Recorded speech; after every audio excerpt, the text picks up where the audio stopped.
Assalamualaikum warahmatullahi wabarakatuh. Di sini, kali ini saya akan menjelaskan tentang obat tetes telinga. Sebelumnya perkenalkan, kami dari mahasiswa Politeknik Kesehatan Bakti Seti Indonesia dari kelas Farmasi semester 4 1A. Dengan saya Trisna Sari sebagai narator dan rekan saya Tabita Ernawati sebagai pakar atau apoteker.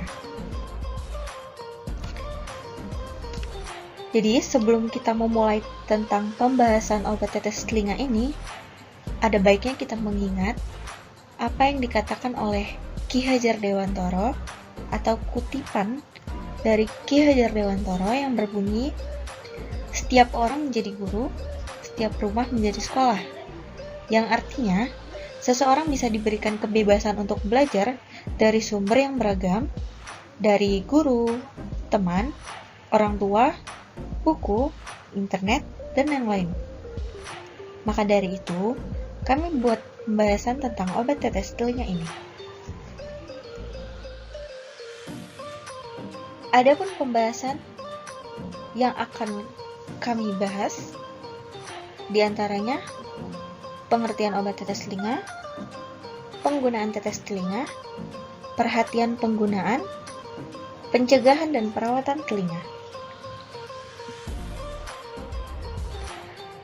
Masuk ke poin pertama, yaitu pengertian tetes telinga. Kalian tahu nggak sih sakit telinga itu apa? Jadi sakit telinga ini merupakan kumpulan gangguan pada alat pendengaran, seperti kotoran yang banyak dan mengeras, radang, dan infeksi. Menurut Farmakopedia, Guttae auricularis, tetes telinga adalah obat tetes yang digunakan untuk telinga dengan cara meneteskan obat ke dalam telinga. Kecuali dinyatakan lain, tetes telinga dibuat menggunakan cairan pembawa bukan air. Jadi, tetes telinga itu adalah bentuk dari obat yang digunakan untuk mengobati, mencegah infeksi telinga, khususnya infeksi pada telinga bagian luar dan saluran telinga. Kegunaan tetes telinga. Yang pertama, melepaskan atau melunakkan kotoran telinga. Yang kedua, anti-infeksi ringan. Yang ketiga, antiseptik dan anestesi. Yang keempat, antiinflamasi. Yang kelima, membersihkan telinga setelah pengobatan. Dan yang keenam, mengeringkan permukaan dalam telinga yang berair. Obat-obat yang digunakan pada permukaan bagian luar telinga untuk melawan infeksi adalah zat-zat seperti chloramphenicol, colistin sulfat, neomycin, polymyxin bisulfat, dan nystatin. pH optimum untuk larutan berair yang digunakan pada telinga utamanya adalah dalam pH asam dengan range pH antara 5 sampai 7,8. Ketika pH telinga berubah dari asam menjadi alkali, bakteri dan fungi akan tumbuh lebih cepat. Di sini kami menggunakan contoh erlamisentin 1% yang isinya chloramphenicol sebagai antiinfeksi, anti radang, dan analgetik. Masuk poin yang kedua, yaitu penggunaan tetes telinga. Adapun cara penggunaan tetes telinga, pertama, cuci tangan dengan sabun dan air. Bersihkan telinga dengan kapas wajah yang basah, kemudian keringkan. Hangatkan tetes telinga mendekati suhu tubuh dengan cara memegang wadahnya dalam tangan selama beberapa menit. Jika tetes telinga merupakan suspensi yang berkabut, maka kocok botol dengan baik selama 10 detik. Periksa ujung penetes untuk meyakinkan bahwa tidak pecah atau retak. Tarik obat ke dalam penetes.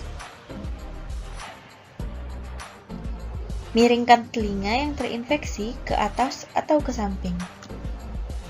Hindari menyentuh ujung penetes pada telinga atau apapun. Tetes telinga dan penetesnya harus tetap terjaga bersih. Teteskan sejumlah yang benar ke telinga, kemudian tarik penetesnya dari telinga agar tetesannya dapat turun ke saluran telinga. Tahan agar telinga tetap miring selama beberapa menit, atau masukkan kapas telinga yang lembut ke dalam telinga. Letakkan kembali penetesnya pada botol dan tutup kencang penutupnya. Cuci tangan untuk menghilangkan bahan-bahan obat yang masih mungkin ada.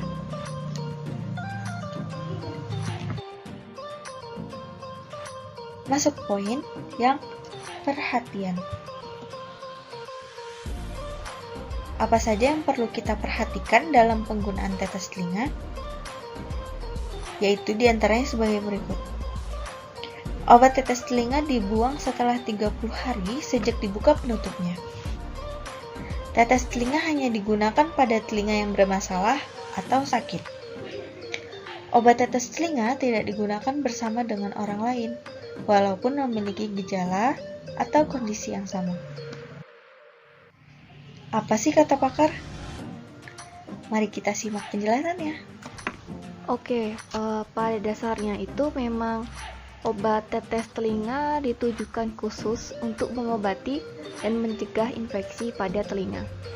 Masalahnya itu yang perlu diperhatikan betul-betul adalah tentang kebersihan ketika menggunakan obat tetes telinga ini, di mana tangan harus bersih, telinga juga harus bersih, dan juga obat tetes telinga tersebut juga harus bersih. Penggunaannya itu di awal sudah pastinya tangan sudah cuci ya dengan sabun dan juga air. Kemudian barulah dipakaikan tetes telinga tersebut, di mana awalnya itu obat tetesnya itu sudah digenggam dengan tangan selama 1-2 menit dan kemudian dikocok. Lalu dipakaikan di telinga di mana kepala sudah dimiringkan dan telinga yang sakit itu ada di atas. Setelah itu barulah ditunggu sekitar 1 atau 2 menit biar obatnya tuh bisa masuk ke dalam gitu. Atau bisa dipakaikan seperti cotton bud yang bersih, yang basah gitu. Biar obatnya tuh benar-benar masuk ke dalam. Baru setelah itu obat tetes matanya ditutup, tidak lupa juga tangan juga dibersihkan agar tidak terkena obat. Ya, itu ya, sekian dari saya.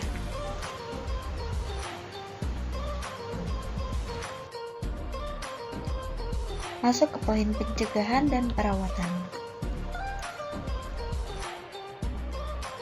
Pencegahan dan perawatan. Pemeriksaan rutin ke dokter telinga. Hindari terlalu sering mendengar suara bising atau ribut, atau hindari pemakaian headset yang berlebih. Bersihkan telinga secara rutin, tetapi jangan terlalu sering, mungkin seminggu sekali.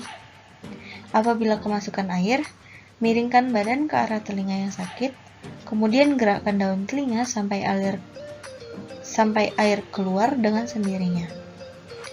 Bila terkena pilek, jangan mengeluarkan ingus terlalu keras ya, karena bisa menyebabkan infeksi dari hidung menyebar ke telinga. Sekian penjelasan dari kami, kurang lebihnya mohon maaf.